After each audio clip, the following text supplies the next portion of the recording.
Bom dia, galerinha do quarto ano, tudo certo com vocês? Pessoal, hoje nós estamos iniciando mais uma semana, tá? Que o Papai do Céu venha proteger, guardar e abençoar cada um de vocês, tá bom? Pessoal, nós teremos aula de história agora, então peguem a apostilinha de vocês, abram lá na página 160, tá? Na página 160, nós vamos ver o tema Povoando o Brasil, tá?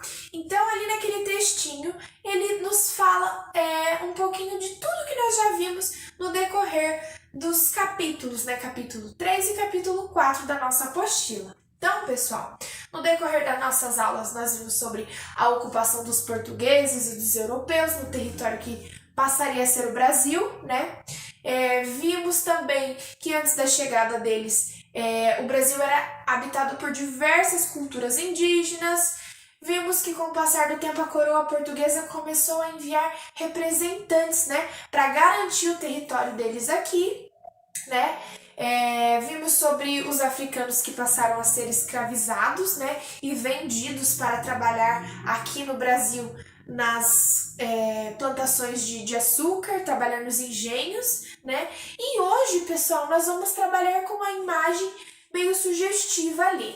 Então, lá na página 160, tem uma imagem do autor Franz Post, tá? Essa imagem ela é da data de 1640, tá? O título dessa obra é Forte de Frederick Hendrick. O local que a imagem retrata é Recife, Pernambuco, tá? Observem a imagem, vejam todos os detalhes, né? Observem a vestimenta das pessoas, o lugar ali que aparenta ser a margem de um rio, tá? E na próxima página nós veremos o tema Você Historiador, onde nós vamos trabalhar com a interpretação daquela imagem. Vamos lá? Então, pessoal, na página 161 diz assim: Você, historiador. Número 1. Para formular uma hipótese sobre como era formada a sociedade brasileira nos primeiros anos de ocupação portuguesa, vamos analisar alguns dados sobre a imagem na página anterior, tá? Então, as questões ali abaixo são sobre a análise que nós faremos da imagem, tá? Letra A. Que tipo de fonte histórica é essa? Então, pessoal, aquela fonte histórica ali é uma fonte visual, tá bom? É a pintura que retratava um acontecimento rotineiro daquela época, tá? Retratando a escravidão, ok? Letra B. Identifique e registre o nome do autor, a data e o título da obra. C. Que local foi retratado na imagem? E D. Por meio da observação da imagem, é possível dizer qual é a origem das pessoas retratadas, tá? Então, essa questão você vai estar analisando e nós vamos dar continuidade ali sobre a origem das pessoas nas páginas seguintes. Então, esse momento agora é para você formular uma hipótese, parar para refletir um pouquinho, pois posteriormente nós teremos essas informações, tá? E como são as vestimentas de cada grupo? Na sua opinião, o que a roupa pode dizer sobre as pessoas, tá? E 2, com o colega, elabore uma hipótese sobre como era formada a sociedade brasileira no século XVI e no século XVII, tá? Então, vocês já sabem que não tem a possibilidade de estar realizando essa questão com o colega, então vocês podem pedir o auxílio do papai ou da mamãe ou formular uma hipótese sozinhos mesmo, tá? Então, pessoal, primeiro, né, o que os textos até aqui nos informou, que a sociedade brasileira, né, do século XVI e XVII, ele era formado por indígenas, né, indígenas nativos aqui do Brasil, indígenas que vieram da África como trabalhadores escravos, né, e os portugueses, tá? Então, ali é uma resposta pessoal, você pode colocar ali 2, 3 opções, né, de como era formada a sociedade brasileira, porque esse tema também nós vamos dar sequência nele nas páginas seguintes e vamos obter mais informações, tá bom? Na página 162, nós vamos ver o tema Quem fazia parte da sociedade brasileira, tá? Então, nessa aula você conhecerá alguns dos principais grupos sociais que formavam a sociedade do Brasil entre os séculos 16 e 17, tá? Temos ali duas imagens e ao lado diz assim: como vimos, havia milhões de indígenas habitando o território que receberia o nome de Brasil. Eles estavam organizados em diversas sociedades, de acordo com suas culturas, e ocupavam todo o território.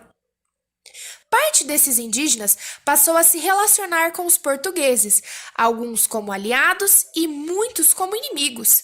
Como parte da política de denominação e ocupação das terras indígenas e também como meio de obter mão de obra, os portugueses passaram a escravizar as populações nativas.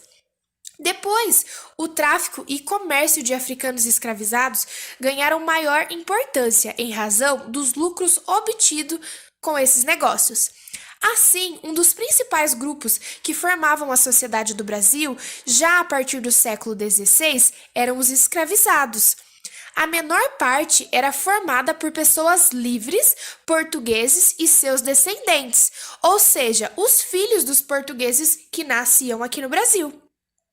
Você deve estar se perguntando: se eles nasciam no Brasil, não podemos dizer que eles eram brasileiros? Não, porque naquela época o Brasil era um território que pertencia à coroa portuguesa e não um país como é hoje, tá? Mas voltando ao Brasil daquela época, podemos encontrar a população livre, portugueses muito ricos, como os comerciantes de africanos escravizados e os proprietários de terras e de escravizados. Principalmente os que eram donos de fazendas que produziam açúcar.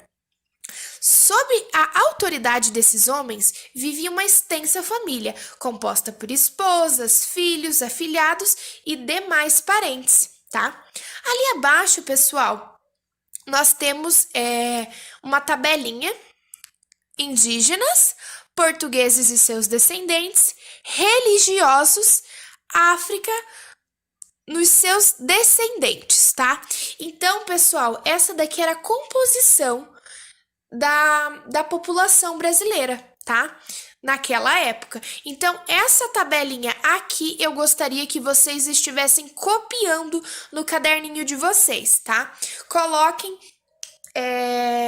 como tema lá no caderninho de vocês quem fazia parte da sociedade brasileira. Em seguida, coloque essa tabelinha. Indígenas eram milhões por todo o território, estavam organizados em sociedades diversas, eram aliados e inimigos dos portugueses, podiam ser escravizados ou livres, tá?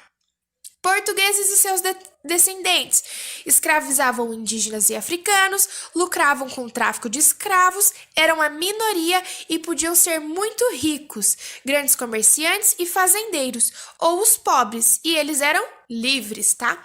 Religiosos, a maioria vinda da Europa, procuravam impor sua fé aos africanos e aos indígenas, tá? A África e seus descendentes, tá? Eram trazidos da África contra a vontade, trabalhavam como escravizados, tá bom? Então, pessoal, lembrando, é de super importância que você coloque o título, tá? Quem fazia parte da sociedade brasileira e copie essa tabelinha lá no seu caderninho, beleza? Próxima página agora, pessoal. Na página 163, nós temos a continuação do texto, tá? Que diz assim: mas nem todos os europeus que vinham no Brasil eram proprietários de terras e de escravizados. Existia um número considerável de pessoas livres e pobres que realizavam diversas atividades. Outros grupos de grande importância eram os religiosos, membros da Igreja Católica, que vinham da Europa com a missão de ensinar sua religião aos indígenas e aos africanos, tá?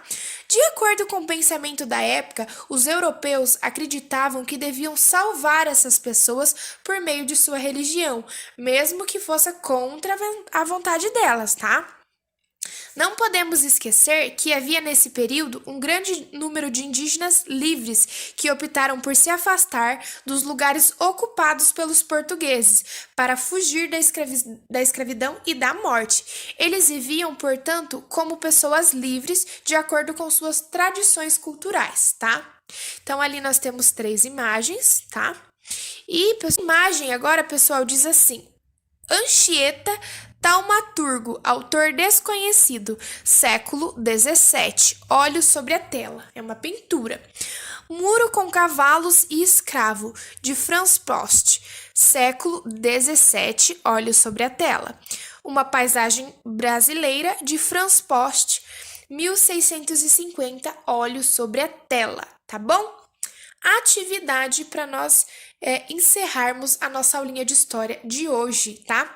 Explique com as suas palavras como estava organizada a sociedade do Brasil entre o século XVI e XVII, tá bom? Então, ali você pode colocar que existiam os indígenas escravizados, existiam os indígenas livres, os portugueses muito ricos, né, donos de terras, de fazendas. Existiam também os europeus pobres que vinham aqui para o Brasil desenvolver diversos outros trabalhos, né, não relacionados com a produção da cana-de-açúcar. E existia também os grupos religiosos, né, que eram membros da Igreja Católica que vinham da Europa para ensinar uma religião para os indígenas e para os africanos ali, que eles tinham o intuito de salvar as pessoas, tá? Então, vocês podem colocar essas informações com as palavrinhas de vocês, beleza, galerinha? Qualquer dúvida que vocês tiverem, é só chamar a prof lá na agendinha eletrônica, tá bom? Beijinhos e até a próxima aula!